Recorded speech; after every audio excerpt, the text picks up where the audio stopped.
ఇక మరో breaking news చూస్తున్నాం. రాజ్యసభ చైర్మన్ జగదీప్ ధన్ఖడ్ పై ఇండియా కూటమి నేతలు గుర్రుమంటున్నారు. ఏకపక్షంగా వ్యవహరిస్తున్నారని, వెంటనే ఆయనను తొలగించాలని డిమాండ్ చేస్తున్నారు కూటమి సభ్యులు. అవిశ్వాసం పెట్టేందుకు కూడా సిద్ధమవుతున్నట్లుగా తెలుస్తోంది. రాజ్యసభలో నిన్న ఇండియా కూటమి పార్టీల నేతల మధ్య రాజ్యసభ చైర్మన్ మధ్య వాగ్వాదం తలెత్తింది. విపక్షాలకు మాట్లాడేందుకు అవకాశం ఇవ్వటం లేదంటూ ఇండియా కూటమి నేతలు నిరసనకు దిగారు. రాజ్యాంగంలోని ఆర్టికల్ 67B ప్రకారం కౌన్సిల్ ఆఫ్ స్టేట్స్ రాజ్యసభ తీర్మానం ద్వారా ఉపరాష్ట్రపతిని పదవి నుండి తొలగించవచ్చని, వెంటనే ఆయన్ని పదవి నుంచి తప్పించాలని డిమాండ్ చేస్తున్నారు. వారు ప్రతిపక్ష పార్టీలు మాట్లాడే సమయంలో పదే పదే మైకులు కట్ చేస్తున్నారని, నిబంధనల ప్రకారం సభను నడపాలని ప్రతిపక్షాలు కోరుతున్నాయి. సభ్యులపై వ్యక్తిగత వ్యాఖ్యలు ఆమోదయోగ్యం కాదని ప్రతిపక్ష సభ్యులు మండిపడుతున్నారు. రాజ్యసభ చైర్మన్ ప్రతిపక్షంపై పక్షపాత పద్ధతిలో వ్యవహరిస్తున్నారని ఇండియా కూటమి నేతలు ఆగ్రహం వ్యక్తం చేస్తున్నారు.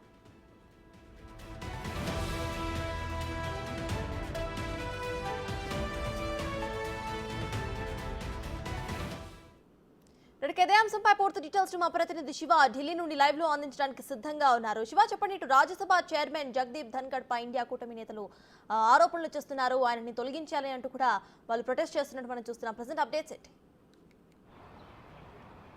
రైట్ భారత ఉపరాష్ట్రపతి రాజ్యసభ చైర్మన్ జగదీప్ ధన్ఖడ్ పై విపక్ష పార్టీలు, అందులోనూ ఇండియా కూటమి నేతలు గురుగా ఉన్నారు. అంటే రాజ్యసభలో విపక్ష పార్టీలకు మాట్లాడే అవకాశం ఇవ్వడం లేదు, మొత్తం పక్షపాతంగా వ్యవహరిస్తున్నారు, అధికార పక్షానికి కొమ్ము కాస్తున్నారు, ప్రతిపక్ష పార్టీలకు మాట్లాడే అవకాశం ఇవ్వడం లేదంటూ కూడా వారందరూ ఆరోపిస్తున్నారు. దానిలో భాగంగానే నిన్న రాజ్యసభలో విపక్ష పార్టీల సభ్యులు మాట్లాడుతున్న సందర్భంలో ఇటు పదే పదే అడ్డుకుంటున్న నేపథ్యంలోనే, అంటే రాజ్యసభ చైర్మన్గా ఉన్న జగదీప్ ధన్ఖడ్ అంటే పక్షపాతంగా వ్యవహరించకుండా అందరికీ సమాన అంటే ప్రాతిపదికన అక్కడ మాట్లాడే అవకాశం ఇవ్వాల్సి ఉంటుంది. కానీ పక్షపాత ధోరణితో వ్యవహరిస్తున్నారు. అధికార పక్షానికి ఒకలాగా, ప్రతిపక్షానికి ఒకలాగా మాట్లాడే అవకాశాలు ఇస్తున్నారు. పదే పదే విపక్ష పార్టీలు మాట్లాడే సందర్భంలో మైక్లను కట్ చేస్తున్నారంటూ కూడా ఆరోపిస్తున్నారు. నిన్న నిరసన కూడా తెలియజేశారు.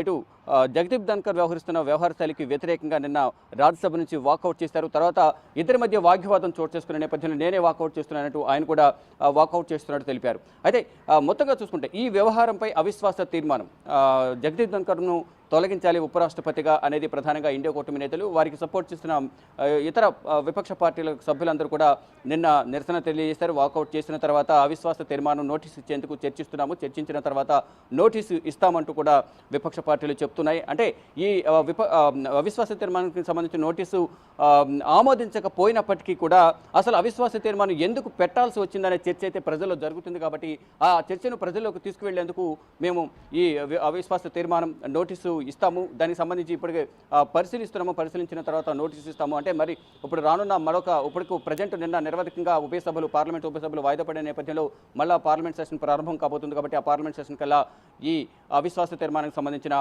నోటీసును ఉపరాష్ట్రపతిగా ఉన్న జగదీప్ ధన్ఖడ్ను తొలగించాలంటూ కూడా నోటీసు ఇస్తామంటూ, దానికి సంబంధించి పరిశీలిస్తున్నామంటూ కూడా తెలిపారు. అంటే రాజ్యాంగంలోని 67B ప్రకారం నిబంధనల ప్రకారం స్టేట్ ఆఫ్ కౌన్సిల్ ద్వారా రాజ్యసభ యొక్క ఏదైతే తీర్మానం ఉంటుందో, రాజ్యసభ తీర్మానం ద్వారా జగదీప్ ధన్ఖడ్ను తొలగించేందుకు ఉపరాష్ట్రపతి పదవి నుండి తొలగించే అధికారం అయితే ఏదైతే ఉందో దానికి సంబంధించి చర్చిస్తున్నామంటూ కూడా ఇండియా కూటమి తెలిపారు. అంటే రాజ్యాంగంలో ఆర్టికల్ 67B ప్రకారం కౌన్సిల్ ఆఫ్ స్టేట్స్ రాజ్యసభ యొక్క తీర్మానం ద్వారా ఉపరాష్ట్రపతిని తొలగించవచ్చు. అంటే ఉపరాష్ట్రపతి రాజ్యసభ చైర్మన్గా ఉంటారు కాబట్టి అంటే ఎటువైపు పక్షపాతం చూపించకుండా ఇరు వర్గాలకు, ఇటు అధికార విపక్ష సభ్యులకు మాట్లాడే అవకాశం ఇవ్వాలి. అంటే అధికార పక్షానికి కొమ్ము కాయకూడదు అనేది ఇండియా కూటమి నేతలైతే జగదీప్ ధన్ఖడ్పై విమర్శలు చేస్తున్నారు. ఇటు జగదీప్ ధన్ఖడ్ కూడా ప్రభుత్వ ప్రతినిధిగా వ్యవహరిస్తున్నారు అనేది ప్రధానంగా విపక్ష పార్టీలు, మరి ముఖ్యంగా ఇండియా కూటమి నేతలు చెప్తున్నారు. దీనిలో కాంగ్రెస్ పార్టీకి సంబంధించిన మల్లికార్జున ఖర్గే మాట్లాడే సందర్భంలోనూ పలుమార్లు అడ్డుపడుతున్నారు, మాట్లాడకుండా మైక్ కట్ చేస్తూ ఉన్నారు. ఇది కరెక్ట్ కాదు. మల్లికార్జున ఖర్గే కూడా ఒక పార్టీకి జాతీయ అధ్యక్షుడు, ప్రతిపక్ష నాయకుడిగా రాజ్యసభలో ఉన్నారు, సీనియర్ నాయకుడు, సుదీర్ఘ రాజకీయ అనుభవం ఉంది. కానీ జగదీప్ ధన్ఖడ్ కావాలని పదే పదే విపక్ష పార్టీలను గొంతు నొక్కే ప్రయత్నం చేస్తున్నారు. మాట్లాడే సందర్భంలో మైకులను కట్ చేస్తున్నారు. మేము మాట్లాడేది ప్రజలకు చేరువు కాకుండా అడ్డుకుంటున్నారు అనేది ప్రధానంగా రాజ్యసభ సభ్యులు మరియు ఇండియా కూటమి నేతలు, రాజ్యసభలో ఉన్న ఇండియా కూటమి నేతలందరూ కూడా చెప్తూ ఉన్నారు. ఈ నేపథ్యంలోనే ఉపరాష్ట్రపతిగా ఉన్న జగదీప్ ధన్ఖడ్ను తొలగించాలనేది ప్రధానంగా వారు చెప్తూ ఉన్నారు. రాజ్యసభ వ్యవహార శైలి కక్షపూరితంగా ఉంది, పక్షపాతంగా వ్యవహరిస్తున్నారు. మొత్తం పక్షపాత ధోరణిలోనే జగదీప్ ధన్కర్ ఉన్నారు. కాబట్టి త్వరలోనే దీనికి సంబంధించి నోటీసు ఇవ్వడానికి సంబంధించి పరిశీలన చేస్తున్నాము. 67B ప్రకారం రాష్ట్రపతిని తొలగించే అవకాశం ఉంటుంది. కాబట్టి ఆ నిబంధనల ప్రకారం మేము వ్యవహరిస్తాము.